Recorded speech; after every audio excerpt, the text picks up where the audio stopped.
মানুষের ভাতের থালা সরিয়ে নেওয়া হয়েছে এই রাজ্য সরকারের জন্য, বাচ্চার বেবি ফুড সরিয়ে নেওয়া হয়েছে এই রাজ্য সরকারের জন্য, মমতা ব্যানার্জির জন্য। তাকে বলেছিলাম আপনি রাজনীতির ঊর্ধ্বে উঠে একটু কাজ করুন, তিনি করতে পারেননি।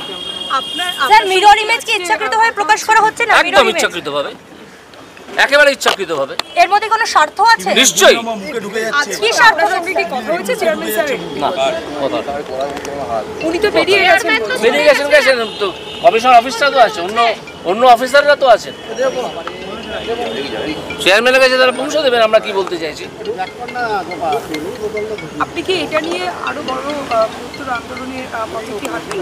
আরো কি আন্দোলনের পথে হাঁটবেন? নিশ্চয়ই নিশ্চয়ই, আরো বড় আন্দোলন সারা বাংলা জুড়ে তৈরি হবে, সারা বাংলা জুড়ে তৈরি হবে। মমতা ব্যানার্জি কি ভেবেছেন কি? উনি কালকে বলছেন যে কেন মামলা করলেন, একজন আইনজীবী মামলা করেছেন, তার মক্কেলদের হয়ে তিনি বলছেন আপনি কেন মামলা করলেন, আপনি কেন চুরি করলেন, আপনার চাকরি চুরি করলেন কেন? পশ্চিমবঙ্গের শিক্ষা ব্যবস্থা তো ধ্বংস করেছেন আপনারা। আপনি আজকে বিজেপিকে দোষ দিচ্ছেন, আপনি আজকে সুপ্রিম কোর্টের দিকে আঙুল তুলছেন, যেখানে অন্য কোনো খেলা নেই। তো আরে খেলা আপনি খেলেন,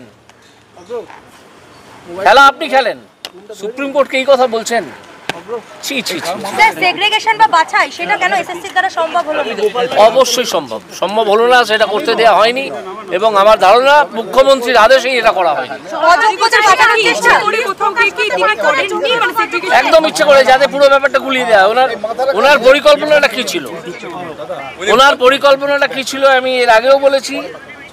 প্রথম দিন সংসদে দাঁড়িয়ে এরপরে যখন এটা রায়টা জানতে পারলাম, তারপরে ওনার প্ল্যানটা ছিল যে যদি আমি অযোগ্য এবং যোগ্য এদেরকে গুলিয়ে দিই, তাহলে কোর্ট বলবে যে এদেরকে গুলিয়ে দেওয়া হয়েছে বা গুলিয়ে গেছে, পাওয়া যাচ্ছে না, সুতরাং সকলের চাকরি থাকুক।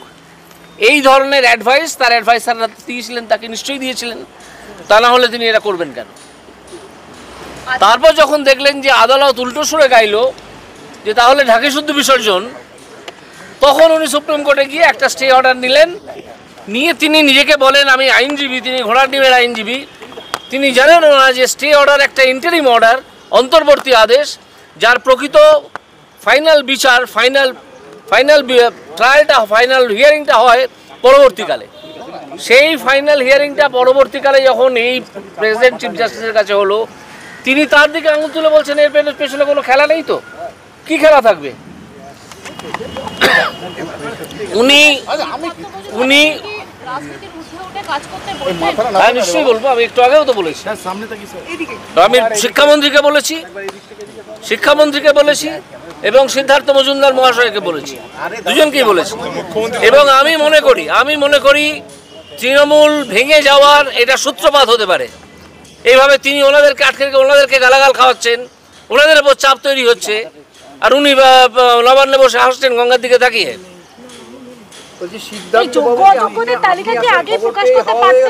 না, উনি ভদ্র মানুষ, তবে ওনাকে কেউ যদি ডাকেন অন্য কোনো উচ্চ মহল থেকে, ওনাকে তো যেতেই হবে।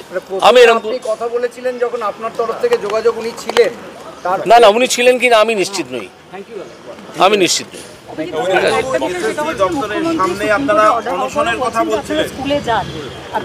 স্কুলে যান কি করে উনি বলেন? সুপ্রিম কোর্টের অর্ডার হওয়ার পরে উনি যাবতীয় বেআইনি আজে বাজে কথা বলে যাবেন। না, উনি যেটা বলতে চেয়েছেন, আমি যেটা বুঝেছি, সেটা স্বেচ্ছাশ্রমের কথা ওইভাবে বলেননি। উনি বলতে চেয়েছেন কেউ যদি স্বেচ্ছাশ্রম দিতে চায় তাকে আটকানো যায় না।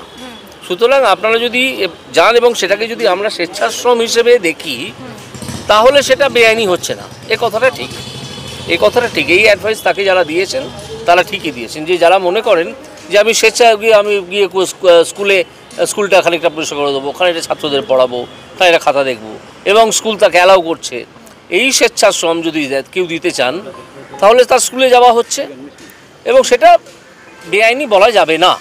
কিন্তু উনি যেভাবে বলেছেন যে আপনার স্কুলে যান, আপনাদের কি চাকরি কেউ টার্মিনেট করেছে, এসব তো বলা যায় না। সুপ্রিম কোর্টের অর্ডার তো হয়ে গেছে, তাই সুপ্রিম কোর্ট কি ওনার নিচে? আমার বক্তব্য খানিকটা বিকৃত করে কেউ চালিয়েছেন মহাপণ্ডিতরা, যে আমি নাকি বলেছি একটা কমিটি তৈরি করে এটাকে দেখে দিয়ে দেওয়া হোক। তা আমি বলিনি, আমি বলেছি একটা কমিটি তৈরি করে, কমিটি একটা রিপোর্ট তৈরি করুক যোগ্য এবং অযোগ্যদের বাছাই করে, সেইটা নিয়ে রিভিউ অ্যাপ্লিকেশন করা হোক। ঠিক আছে, সেটা নিয়ে রিভিউ অ্যাপ্লিকেশন করা হোক, এইটুকু বাদ দিয়েছে। ঠিক আছে, দিয়ে বলছে যে কমিটি তৈরি করা হোক, করে কিছু পণ্ডিত আছেন জেল খাটা আসামি, তারা আবার এখন হয়েছেন সাংবাদিক হিসেবে নিজেদের প্রতিষ্ঠা করার চেষ্টা করছেন, কারা আপনারা জানেন, তারা এইসব বলে বেড়াচ্ছেন। চেয়ারম্যানের সঙ্গে কথা বলছিলেন যে দরকার হলে আপনারা অনশনেও বসবেন, মানে সেই কি কর্মসূচি নেওয়া? অনশন টনশন নয়, এবার সেই 67 সালের আন্দোলন দেখতে পাবেন। অনশন কি, হাতে মোমবাতি নিয়ে নাকামি, ওইসব আর দেখতে পাবেন না। এবার মানুষের পেটে লাথি মারা হয়েছে। আন্দোলনের রূপরেখা কি হবে স্যার? দেখুন, আগে অপেক্ষা করুন কি হবে, কি হবে। ওনার সঙ্গে দেখা হোক বা ওনাদের অফিসারদের সঙ্গে দেখা হোক, তারপর বলবো। সরাসরি মমতা বন্দ্যোপাধ্যায় বিচার ব্যবস্থাকে একেবারে আক্রমণ করছেন। হ্যাঁ, তার কারণ তাকে কান ধরে কেউ এখনো পর্যন্ত কন্টেম্প্ট করে জেলে ঢোকাননি, সেই জন্যে উনি বলতে পারছেন না। অবশ্যই উপায় আছে, অবশ্যই উপায় আছে। যারা এই মামলায় ইনভলভ তারা যে কেউ সুপ্রিম কোর্টে গিয়ে বলতে পারেন যে তিনি ইঙ্গিতপূর্ণ মন্তব্য করেছেন, যে এর পেছনে কোনো খেলা নেই। তো এর অর্থই হচ্ছে এর পেছনে খেলা আছে। কি খেলা আছে? আপনি চুরি করবেন আর দোষ হবে, যে চোর ধরবে তার দোষ হয়ে যাবে।